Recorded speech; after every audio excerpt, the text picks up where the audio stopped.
قرآن شروع ہوتا ہے الف لام میم ذالک الکتاب لا ریب فیہ ھدی للمتقین. یہ جو رمضان ہے اس کو قرآن کے ساتھ بہت مناسبت ہے. یہ ایک دوسرے کے دوست ہیں.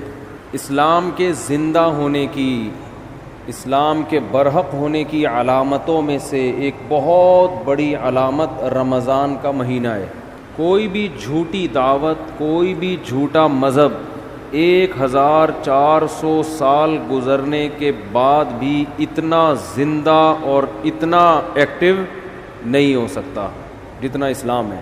پوری دنیا میں ایک ہلچل مچ جاتی ہے، پوری دنیا میں مسجدیں بھر جاتی ہیں، لوگ سحری اور افطاری کے انتظامات شروع کر دیتے ہیں. اور اللہ نے جو کتاب اپنے حبیب صلی اللہ علیہ وسلم پر نازل فرمائی اور یہ بتایا کہ یہ آخری کتاب ہے اور اس کی حفاظت میں خود کروں گا، تو اس کی حفاظت کرنے کے جو اللہ نے انتظامات کیے، ان انتظامات میں سے ایک انتظام تراویح کی نماز تھی. یہ وہ نماز ہے جو دوسرے مذاہب میں، آسمانی مذہبوں میں ہمیں نہیں ملتی. یہ وہ نماز ہے. اگر یہ تراویح کی نماز یہودیوں کے پاس ہوتی تو ان سے تورات ضائع بولیں نہ ہوتی، تورات ضائع نہ ہوتی. جب موسیٰ علیہ السلام پہ تورات نازل ہوئی تھی اسی وقت لوگ نماز میں اس کی تلاوت شروع کر دیتے اور پوری کتاب ختم کرتے جیسے ہم کرتے ہیں. تو اتنے لاکھوں اس کے حافظ پیدا ہو جاتے اور پڑھتے پڑھتے پڑھتے پڑھتے وہ آج اسی طرح ہوتی جیسے حضرت موسیٰ پر نازل ہوئی تھی. یار بھائی اس کو دن میں سیٹ کیا کرو بیٹھ کے، اس وقت نہ تجربے کیا کرو. جو بھی لایا ہے نا یہ آپ کی ذمہ داری ہے، یہ ان کی نہیں ہے. وہ ان کو لانے کیوں دیا آپ نے؟ یہ تو آپ زیادہ سمجھتے ہیں نا مائک کیسا ہونا چاہیے. اب یہ آدھا یہاں تک آ رہا ہے، تراویح میں بھی ٹینشن. وہ بیٹھے گا ہی نہیں، وہ کیسے بیٹھے گا؟ یہ تو آپ کل صدر جائیں صبح اور لے کر آئیں، ٹھیک ہے نا. پورا رمضان ابھی یہی ٹینشن. وہ نہیں، وہ پھر مجھے وہ یاد آتے ہیں جو محرم میں لال کپڑا لگا دیا تھا نا، تو اس پر غصہ ہو رہے تھے، پھر مائک اٹھا کے پھینکا تھا انہوں نے. تو ایسا نہ ہو مجھے بھی ایسے ہی کوئی ٹینشن ہو جائے رمضان کے شروع میں ہی. تو اگر موسیٰ علیہ الصلاۃ والسلام کو تراویح ملتی رمضان کی تو آج تورات ہمارے پاس اصل شکل میں موجود ہوتی. اگر عیسیٰ علیہ السلام کو یہ تراویح کی نماز ملتی تو آج انجیل اصل شکل میں موجود ہوتی. انجیل کے اتنے حافظ. موٹیویشن ملتی ہے نا. والدین جب اپنے بچوں کو دیکھتے ہیں کہ ہمارا بچہ نماز میں امامت کر رہا ہے اور الحمد سے لے کے والناس تک پورا قرآن سناتا ہے تو ان کا ظرف بڑا ہو جاتا ہے، دل بڑا ہو جاتا ہے. دوسرے والدین بھی سوچتے ہیں کہ ہم نے بھی اپنے بچوں کو حفظ کرانا ہے. اس سے موٹیویشن ملتی ہے. اتنی موٹیویشن ملی کہ لاکھوں کروڑوں حافظ پیدا ہو گئے. ورنہ لوگ سب اپنے طور پہ قرآن پڑھتے، بہت ہی نیک لوگ حفظ کر لیتے، باقی لوگ کیوں حفظ کرتے بھائی؟ وہ کہتے کیا ضرورت ہے. مجھے اپنا بچپن یاد ہے، میں جب حافظوں کو تراویح میں پورا قرآن پڑھتے ہوئے دیکھتا تھا نماز میں، میرا بہت دل چاہتا تھا کہ کاش اللہ مجھے بھی یہ صلاحیت دے کہ میں بھی الحمد سے لے کے والناس تک مصلی پہ کھڑا ہو کر پورا قرآن پڑھوں. ایک دل میں جذبہ ہر سال جذبہ پیدا ہوتا تھا. اب بچپن میں تو ہم اسکول کالج میں پڑھے، ہمیں کہاں ٹائم ہی نہیں ملا. لیکن جب ادھر کو آئے نا تو پھر بڑی عمر میں میں نے حفظ کیا اور بڑی تمنا تھی. پڑھائی کے دوران حفظ کرتے کرتے بالآخر جب پہلی مرتبہ میں نے قرآن سنایا ہے تو پوری رات بیٹھ کے میں یاد کرتا تھا. پوری رات. بہت مشکل تھی نا، کچا تھا، سنایا صحیح تھا. جیسے مجھے یہ موٹیویشن ملی اور بھی مسلمانوں کو یہ موٹیویشن ملتی ہے. تو پچھلی کتابیں جو تھیں چونکہ ان شریعتوں کو اللہ نے ختم کرنا تھا, اللہ کو پتہ تھا کہ یہ ایک خاص وقت کے لوگوں کے لیے, زمانہ چینج ہوگا تو اس حساب سے اللہ کا جو آسمانی مذہب ہے اس کے احکام بھی آہستہ آہستہ چینج ہوں گے زمانے کے لحاظ سے. تو اس لیے اللہ کے علم میں یہ بات تھی کہ ایک آخری پیغمبر کو میں بھیجوں گا محمد صلی اللہ علیہ وسلم, اور انہیں جو شریعت دوں گا وہ قیامت تک کے لیے قابل قبول ہوگی. ایسی شریعت ہوگی, وہ ہمیشہ, وہ ہر دور میں ہر جگہ پہ چلے گی. وہ اب آپ دیکھ لیں پچھلی امتوں کو جو روزے دیے گئے وہ 24 گھنٹے کے روزے تھے.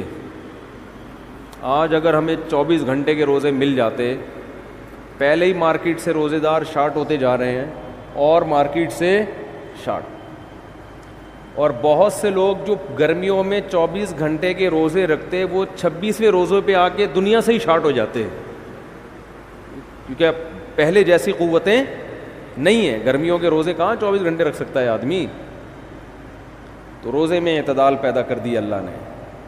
آج جو ہم نے آیتیں پڑھی اس میں کُلُوا واشربوا حتی یتبین لکم الخیط الابیض من الخیط الاسود من الفجر, کہ کھاؤ اور پیو یہاں تک کہ فجر کا وقت ظاہر ہو جائے. فجر تک کھانے کی اجازت ہے تمہیں. تو یہ جو تراویح میں ہم قرآن پڑھتے ہیں نا, یہ رسول اللہ صلی اللہ علیہ وسلم نے شروع کیا. اللہ نے آپ پر وحی کی. ایک رات آپ صلی اللہ علیہ وسلم نکلے گھر سے. نبی صلی اللہ علیہ وسلم تہجد اپنے گھر پہ پڑھا کرتے تھے, مسجد میں جا کے نہیں پڑھتے تھے, حالانکہ گھر اور مسجد ساتھ ساتھ ملے ہوئے تھے. لیکن آپ صلی اللہ علیہ وسلم مسجد میں تشریف لے گئے. صحابہ کو اندازہ ہوا کہ جب نبی مسجد میں آ رہے ہیں اس کا مطلب سب کو دعوت دی جا رہی ہے کہ جماعت سے نماز ہوگی. یہ اس کی سائن اور اس کی علامت تھی, کیونکہ نوافل آپ صلی اللہ علیہ وسلم گھر میں اکیلے پڑھا کرتے تھے, اور تہجد میں کبھی کبھار 2-4 صحابہ ساتھ ہو گئے, زیادہ تعداد آپ کے ساتھ تہجد میں شریک نہیں ہوتی. اسی وجہ سے فقہاء نے لکھا ہے کہ نفل نمازوں میں 3-4 سے زیادہ افراد کی جماعت یہ شریعت میں پسندیدہ نہیں ہے. یہ اپنی طرف سے آپ نفل کی جماعتیں نہیں کر سکتے بڑی بڑی, کیونکہ نبی نے نہیں کی ہیں. اشراق کی نماز اکیلے پڑھی, اوابین اکیلے پڑھی ہے. لیکن رمضان میں آپ مسجد میں جب تشریف لائے تو صحابہ سمجھ گئے کہ یہ اپنی نماز نہیں ہوگی بلکہ اس میں ترغیب دی جا رہی ہے کہ جماعت ہوگی. صحابہ کی اتنی حرص, اتنے لوگ اکٹھے ہو گئے, 3 دن تک آپ آتے رہے, اتنا مجمع اکٹھا ہو گیا, کیونکہ نبی کے پیچھے کون نماز چھوڑے گا بھائی. کہ آپ صلی اللہ علیہ وسلم نے فرمایا مجھے خطرہ ہوا کہ یہ نماز تم پہ فرض نہ ہو جائے, تمہارے شوق کو دیکھتے ہوئے. فرض ہو جائے گی تو مشکلات پیدا ہو جائیں گی, لہذا آپ نے ختم کر دی وہ. لیکن جو صحابہ جن میں تفقہ, جن میں بصیرت تھی, وہ سمجھ گئے کہ نبی چاہتے ہیں کہ یہ نماز لوگ پڑھیں, لیکن آپ اس کو 5 نمازوں کی طرح فرض کرنا نہیں چاہتے. لیکن چاہت ہے, ورنہ 3 دن بھی نہ پڑھتے نا. صحابہ نے دیکھ لیا کہ نبی کی یہ کیا ہے, بولو چاہت. اس لیے نبی صلی اللہ علیہ وسلم کے دنیا سے جانے کے بعد جیسے ہی رمضان کا چاند نظر آتا صحابہ مسجدوں کا رخ کرتے. حالانکہ تہجد صحابہ گھر میں پڑھا کرتے تھے, مسجدوں میں نہیں پڑھا کرتے, اور تہجد میں بڑی بڑی جماعتیں نہیں ہوتی تھیں. صحابہ سمجھ گئے کہ یہ نبی کیا چاہتے ہیں, اس نماز کو امت میں رائج کرنا چاہتے ہیں. اس وقت صحابہ نے اس کو الگ سے کوئی نام نہیں دیا تھا, الگ سے کوئی نام نہیں دیا تھا, بس قیام اللیل رات کی نماز ہے, رمضان میں جماعت سے ہوگی. ایسی صحابہ کرام کی حرص تھی اس نماز میں, کیونکہ بدعت نہیں تھی, کیونکہ دیکھ چکے تھے نا نبی کر چکے ہیں. کہ حضرت ابو بکر کے دور میں سب جماعتوں میں بٹے ہوئے ہوتے تھے. سارے صحابہ چونکہ حافظ نہیں تھے, حضرت ابو بکر, عمر, علی, عثمان, چاروں صحابہ رضی اللہ عنہم یہ حافظ تھے. ان کو مسجد میں جماعت سے پڑھنے کی ضرورت بولو نہیں تھی, کیونکہ تراویح کا بڑا مقصد ایک یہ ہے کہ جس کو قرآن یاد نہیں ہے وہ حافظ کے پیچھے قرآن سن کر اپنے قرآن کا دور مکمل کر لے. حضرت عمر یہ نماز گھر میں پڑھا کرتے تھے, اور علماء کہتے ہیں کہ جس کو قرآن یاد ہو اس کے لیے خود سے تراویح پڑھانا یہ کسی کے پیچھے پڑھنے سے بہتر ہے. سمجھ رہے ہیں کہ نہیں سمجھ رہے ہیں؟ نہیں یاری, میرا خیال ہے بات سمجھ میں. ابھی تو آپ کے اچھے بھی سمجھیں گے انشاءاللہ. آواز گونج تو نہیں رہی نا؟ گونج رہی ہے, بہت گونج رہی ہے یار. کچھ کرو یار, اللہ کا واسطہ, مجھے سمجھ میں نہیں آ رہی. رمضان آتے ہی ٹینشن اسٹارٹ. تو جو حافظ ہے نا, حافظ جو خود پورا قرآن پڑھ سکتا ہے, اسے چاہیے اپنی الگ جماعت کرائے, الگ جماعت, تاکہ اس کا قرآن کیا ہو جائے, پورا ریپیٹ ہو جائے. جو حافظ نہیں ہے وہ حافظ کے پیچھے پڑھیں. صحابہ یہی کیا کرتے تھے. نبی نے فرمایا نا 73 فرقوں میں سے جنتی کون ہے؟ جو میرے اور صحابہ کے طریقے پر. تو صحابہ کیا کرتے تھے, حضرت ابو بکر کے دور میں جو قاری اچھا لگتا کہ بھئی آپ زیادہ اچھا پڑھتے ہو, چلو بسم اللہ کرو, آگے کھڑے ہو, ہم آپ کے پیچھے نیت باندھتے ہیں. یہ رمضان کے علاوہ یہ کام نہیں ہوتا تھا. اگر رمضان کے علاوہ ہوتا نا, حضرت ابو بکر روکتے, بدعت کہہ کے روکتے اس کو کہ یہ تم نے کیا شروع کر دیا نیا کام. حضرت ابو بکر کے دور میں تراویح کی نمازیں ہوئیں, لیکن سب نے اخپل طریقے سے پڑھی ہے. جماعتیں ہوئیں, ایک مسجد میں کئی جماعتیں ہوتی تھیں. بھائی مجھے یہ والا قاری پسند ہے, اس کی آواز اچھی ہے, چلو بھائی آ جاؤ. مجھے وہ والا اچھا لگ رہا ہے, اس کی آواز اچھی ہے, چل بھائی میں اس کے پیچھے پڑھوں گا, آپ اس کے پیچھے پڑھیں. بعض لوگ اسپیڈ کو دیکھ رہے ہوتے ہیں, آواز کے بجائے کس کو دیکھتے ہیں؟ بھائی فلاں کی اسپیڈ تیز ہے, ہم اس کے پیچھے پڑھیں گے. امید ہے صحابہ تو یہ نہیں کرتے ہوں گے اسپیڈ, ٹھیک ہے نا, وہ کون زیادہ اچھا پڑھتا تھا.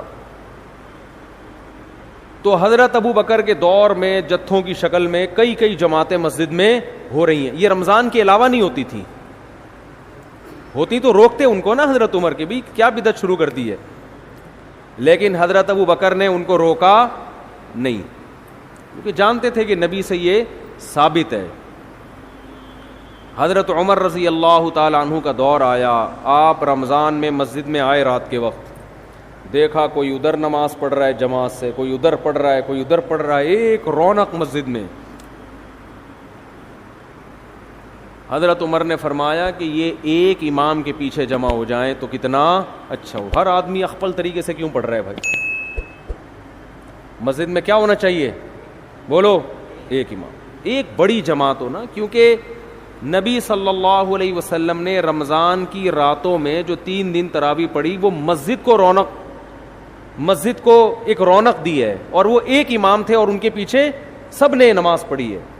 تو مسجد کی رونق اس میں ہے کہ ہر آدمی اخپل طریقے سے کسی امام کے پیچھے نماز پڑھنے کے بجائے ایک امام کے پیچھے بولو نماز پڑھے.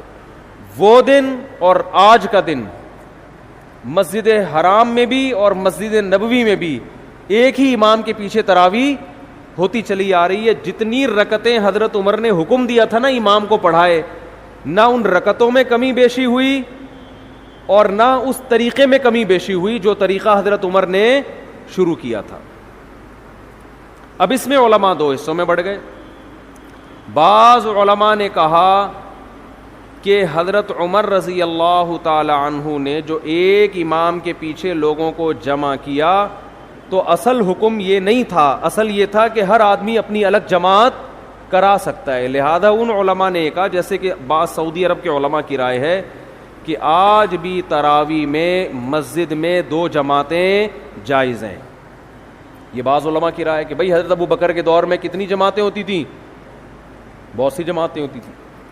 لیکن جمہور کا قول یہ ہے, جس میں حنفی بھی شامل ہیں, حنفیہ کہ ٹھیک ہے ہوتی تھیں، لیکن جب حضرت عمر نے اس کو ختم کر دیا اس سسٹم کو، اور باقی تمام خلفائے راشدین نے، حضرت عثمان، حضرت علی نے دوبارہ وہ دو جماعتیں شروع، دو یا زیادہ جماعتیں نہیں بلکہ ایک امام کے پیچھے، تو اب حضرت عمر کے فیصلے کے بعد ایک مسجد میں تراویح کی ایک سے زیادہ جماعتیں جائز، بولو نا، نہیں ہیں۔ کیوں جائز نہیں ہے؟ رسول اللہ صلی اللہ علیہ وسلم نے فرمایا علیکم بسنتی وسنت الخلفاء الراشدین المہدیین، کہ میری اور خلفائے راشدین کی سنت کو لازم پکڑو۔ بات سمجھ میں نہیں آ رہی میرا خیال ہے۔ تو جنہوں نے خلفائے راشدین کی سنت کو نبی کے کہنے پہ لازم پکڑا، وہ مسجد میں کتنی جماعتیں کرتے ہیں؟ ایک، اور اس میں رونق بھی ہے۔ اور بعد کے خلفائے راشدین نے حضرت عمر کے اس کارنامے کو بہت سراہا۔ حضرت علی رضی اللہ تعالی عنہ ایک دفعہ مسجد نبوی میں نکلے رمضان میں، دیکھا ایک امام کے پیچھے لوگ تراویح پڑھ رہے ہیں، فرمایا اللہ عمر کی قبر کو نور سے بھر دے، او کما قال، کہ اس نے ہماری مسجدوں کو رونق بخش دی۔ مجمع بڑا ہو گیا نا، تو اس میں مسجد میں کیا ہوتی ہے؟ رونق۔ ہر آدمی اخپل طریقے سے پڑھ رہا ہو، دو ادھر پڑھ رہے ہو، دو ادھر، ان کی آوازیں بھی آپس میں کیا ہوں گی؟ ٹکرائیں گی۔ پھر لوگوں میں بحث بھی ہوگی، وہ والا زیادہ اچھا پڑھ رہا ہے، وہ اس کی اسپیڈ بہت تیز ہے، آ جا ادھر آ جا، ہوتا ہے نا ایسے۔ ہمارے یہاں تو یہ پھڈا شروع ہو جاتا ہے نا، ابے وہ آدھے گھنٹے میں ایسے پورا اسپیڈ سے بھاگا ہے، تو ابھی کیا کر رہا ہے؟ مسجدوں میں نا یہ مقابلے ہوتے ہیں، تمہارے یہاں تراویح کتنے بجے ختم ہوتی ہے؟ کہتے ہیں 10 بجے۔ ابے تمہارے یہاں 10، ہمارے یہاں تو 9:45 پہ ختم ہو جاتی ہے۔ ایسا فخر کرتے ہیں جیسے 15 منٹ بچا کے پتہ نہیں یہ کیا کوئی بزنس کریں گے، کروڑوں روپے کمائیں گے اس میں۔ تو بہت صحابہ کرام مسجدوں کو کیا کر دیا کرتے تھے؟ بھر دیا۔ انہوں نے نام نہیں دیا اس کو تراویح کا، لیکن وہ یہ جانتے تھے کہ یہ ایک ایسی نماز ہے جو رمضان کے ساتھ خاص ہے، اس اسٹائل میں ہوگی، اتنی رکعتیں ہوں گی۔ پھر بعد میں اسلاف نے اس کو تراویح کا نام دے دیا کہ بھئی الگ نام دے دو۔ نام دینے پر نہ اللہ کی طرف سے کوئی پابندی، نہ گورنمنٹ کی طرف سے۔ نام کیوں دیا تراویح کا، وہ میں بیانات میں بہت دفعہ بتاتا رہتا ہوں۔ ترویحہ 4 رکعتوں کے بعد ان کی عادت تھی تھوڑا آرام کرنے کی، تو 4 رکعتوں کو ایک ترویحہ کہا، اور تراویح کئی دفعہ 4 رکعتیں، اس لیے 8 رکعتوں پر تو یہ لفظ بیٹھتا ہی نہیں ہے۔ پھر حضرت علی رضی اللہ تعالی عنہ جب کوفہ چلے گئے، جب حضرت عمر نے تراویح شروع کروائی نا، تو مکہ میں، بصرہ میں، کوفہ میں، دمشق میں یہ خبریں پھیلنا شروع ہو گئیں، بھئی خلیفہ راشد نے سب کو ایک امام کے پیچھے جمع کر دیا ہے۔ پوری دنیا میں صحابہ جہاں جہاں بھی گئے، رمضان میں سارے مسجدوں میں آ کے جماعت سے نماز شروع کرتے۔ حضرت علی رضی اللہ تعالی عنہ رمضان کا چاند نظر آتے ہی کوفہ میں اپنے گھر والوں کو بھی، بچوں کو بھی، اپنے ازواج کو بھی، عورتوں کو بھی لے کے مسجد میں آیا کرتے تھے، ان کے شاگرد بھی، صحابہ بھی یہ کیا کرتے تھے۔ حالانکہ عام طور پر صحابہ کرام خواتین کو مسجد میں نماز پڑھنے کی ترغیب، بولو، نہیں دیتے، کیونکہ یہ اس جائز تھا، مگر ترغیب نہیں تھی اس کی کہ مسجد میں آئیں۔ ترغیب یہی تھی کہ وہ جماعت سے نماز مسجد میں پڑھنے کے بجائے کہاں نماز پڑھیں؟ گھر میں۔ لیکن ہم اسلاف میں یہ دیکھتے ہیں کہ تراویح کی نمازوں میں، اسلاف میں ہمیں یہ عمل ملتا ہے کہ وہ اپنی عورتوں کو بھی مسجد میں لایا کرتے تھے۔ بعض لوگ اس پر اشکال کرتے ہیں، عورتوں کے ساتھ بچے بھی ہوتے ہیں، اور شور کرتے ہیں، وہ یوں کرتے ہیں، وہ آج بھی کچھ شکایتیں آئی ہیں۔ انتظامیہ کا جو بھی فیصلہ ہوگا وہ آپ کو کل سنا دیا جائے گا کہ خواتین کو لانے کی یہاں اجازت ہے یا نہیں ہے۔ وہ انتظامیہ کے کندھے پہ رکھ کے میں بندوق چلاؤں گا۔ ان کا کہنا یہ ہے کہ بھئی وہ عورتوں کے ساتھ بچے آتے ہیں، شور کرتے ہیں، تو لہٰذا وہ کل نہ آئیں خواتین۔ ہمارے یہاں تو آج تراویح میں آئی ہیں نا، تو کل سے نہ آئیں، انتظامیہ کا یہ قول ہے، ٹھیک ہے نا۔ تو مجھ سے مشورہ نہیں لیا، میں اپنا مشورہ دے دیتا، میں اپنی رائے تھوپتا نہیں۔ میں مشورہ یہ دیتا کہ نبی صلی اللہ علیہ وسلم کے دور میں جو خواتین مسجد میں نماز پڑھنے آتی تھیں تو بچے بھی گود میں ہوتے تھے، وہ روتے بھی تھے، اور آپ صلی اللہ علیہ وسلم ان بچوں کی وجہ سے ان خواتین کو ڈانٹ کے بھگاتے نہیں تھے، بلکہ ان بچوں کی رعایت میں نماز مختصر کر دیتے تھے تاکہ ماں کو تکلیف نہ ہو، کیونکہ عورت اور بچہ یہ ساتھ ساتھ ہیں۔ اب ان کو آپ یا تو بالکل محروم کر دو، یا ان کو یہ کہو کہ بچے پیدا کرنا چھوڑ دیں تاکہ عبادت آرام سے ہو سکے۔ اسلام یہ کہتا ہے بھائی عبادت بھی ہوگی اور گود میں بچہ بھی ہوگا, مردوں نے برداشت کرنا ہے. نہیں آ رہی بات میرا خیال. آپ بھی کسی کے بچے تھے کہ نہیں تھے؟ آپ کو بھی تو آپ کی اماں نے برداشت کیا کہ نہیں کیا گودوں میں اٹھا اٹھا کے؟ اس وقت آپ کی اماں عیدی سینٹر میں جمع کرا کے آتی, کم بخت نہ تراویح پڑھنے دیتا ہے, ٹھیک ہے نا, نہ کچھ کام کرنے دیتا ہے. جیسے آپ کی اماں آپ کو گود میں اٹھا کے آتی ہوگی, نماز پڑھتی ہوگی, آپ روتے تھے, تو علماء نے کبھی آپ کی اماں کو یہ فتویٰ نہیں دیا ہوگا یہ جو وسیم تم نے گود میں اٹھایا ہوا ہے اس کو عیدی سینٹر میں جمع کرا دو. سب نے یہی فتویٰ دیا کہ اسی کو گود میں لے کے نماز آپ نے پڑھنی ہے, یہ روئے گا تو ہم آپ کی رعایت کریں گے. بہرحال جو بھی فیصلہ ہوگا وہ بتا دیا جائے گا, کیونکہ یہ ایک اختلافی مسئلہ بھی ہے, خواتین کا مسجد میں آنا نہ آنا. میری اپنی ذاتی ایک رائے ہے, وہ تفرد ہے میرا, فیصلہ وہی ہوگا جو ہوگا فیصلہ. تو حضرت عمر رضی اللہ تعالی عنہ نے جو شروع کیا, مسجدیں کو رونق بخش دی, اور حضرت نبی صلی اللہ علیہ وسلم حضرت جبریل کے ساتھ تراویح میں, جبریل کے ساتھ رمضان میں قرآن کا دور کیا کرتے تھے تاکہ قرآن آپ کو یاد رہے.